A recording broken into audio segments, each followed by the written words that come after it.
Hey everybody, this is day 10 of a 100-day monk mode challenge. Today we are digging as deep as we ever can, and maybe the quality of this video wouldn't be the best, but the sense of this video is gonna be like deep, really deep, no bullshit, and I'm trying to morally prepare myself for the stuff I'm gonna share with you because it's too much of sharing for me.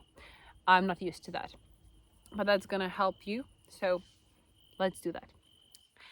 What are we going to talk about? What is the insight? Today we're going to do the exercise. It's called advice to yourself. We often think that others know better than we do. Others are smarter, others know how to do business, how to do stuff. So we are asking mentors, older people who are successful in our niche, which is great. We should be learning from others. But sometimes we are asking too much, and we are seeking some secret from the outside. We are seeking the rules to follow. We are seeking the pieces of advice to obey.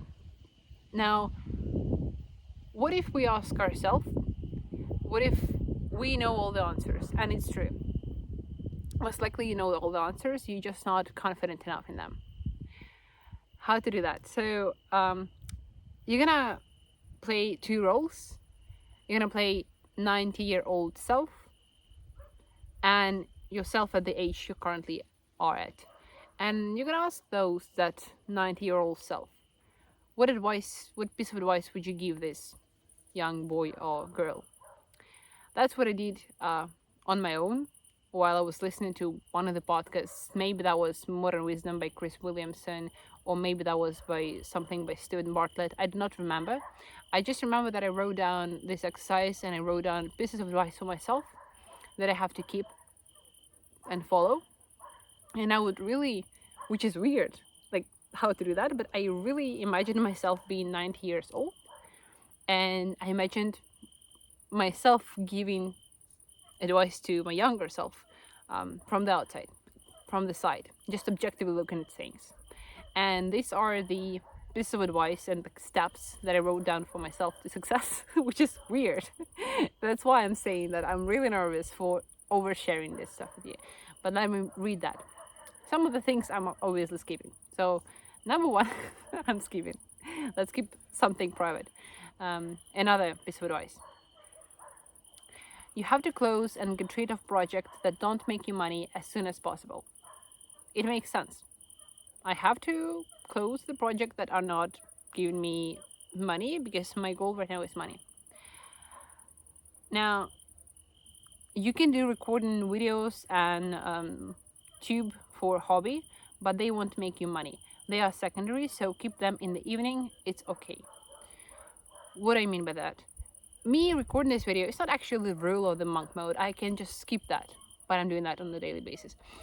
And me recording reels for the Instagram or creative stuff, this is good from marketing perspective. That's gonna make me money in the long term, but right now my problem is getting money in the shorter term in this challenge, and then working on marketing.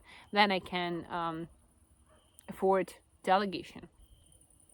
Another piece of advice. Push the most important blocks. Sometimes it would be money making, just don't skip it. Sometimes maker blocks, because they are hard in our actual work, to the early morning. Invest in Upwork, quality, little numbers, consistent approach, get clients there only for 1K plus, and delegate to your team. Contact old leads or subscribers.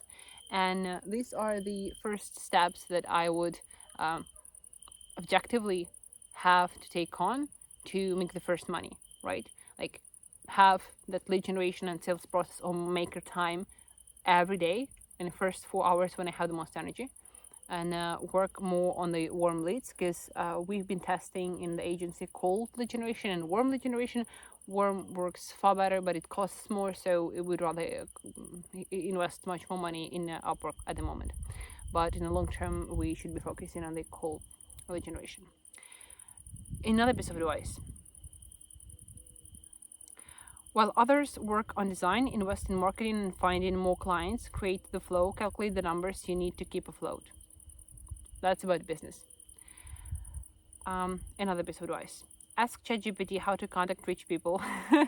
Example like regions from Miami, from LA, from New York, from Dubai, Abu Dhabi, like from London, huge cities, and how to get them to trust you and buy your stuff, because now you are not good at it.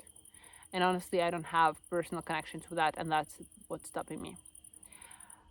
Another piece: don't work a lot on design. Keep maybe a day in a week for it. You have to build a business, a cash flow, figure out legal stuff around it, not draw pictures. I'm good at drawing pictures. I'm good at creative stuff, and I should be pursuing that, but not the first, as not as a priority at the moment. And today I've been working honestly on studying like Framer and on doing animations and cool stuff.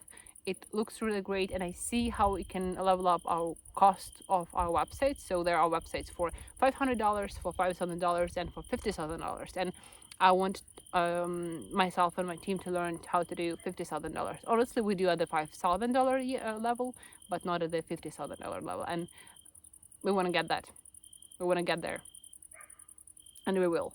It's just numbers have to at least keep our agency afloat, and then we have to focus on the design because the quality is already good. And there are three more personal pieces of advice, which I'll share just to stay relatable, and maybe in the future I'll see the progress, and we'll see how it goes.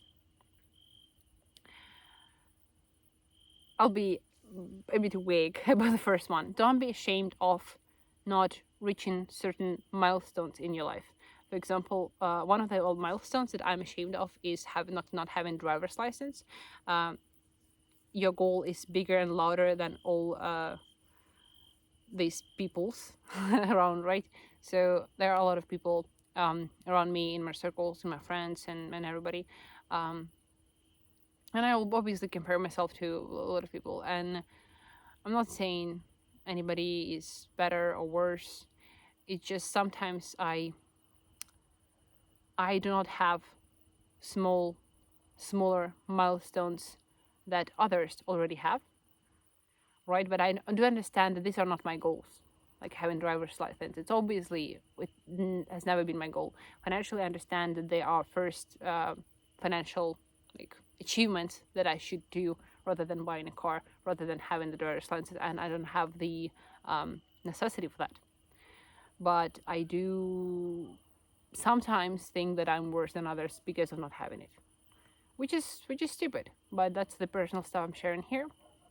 So like, do not even I shouldn't be even spending my time thinking about this stuff, because I can get that anytime I want. It's just that I have other priorities. Another point, you are doing good with Vic, etc. Maybe you are limiting your lifestyle because of agency, because of money. How you don't work among people, treat yourself poorly, limit yourself in many lifestyle things. The richer you look, the more sexy and attractive you are, the more people see you as a trusted branding expert. So what this sentence means, it's hard for me to understand, but I do focus sometimes too much on the minimalism, on only essential stuff, on working too much, and I do limit myself in the lifestyle a lot, in vacations, in communication with people, in parties, etc. I don't think that I need that at the moment, but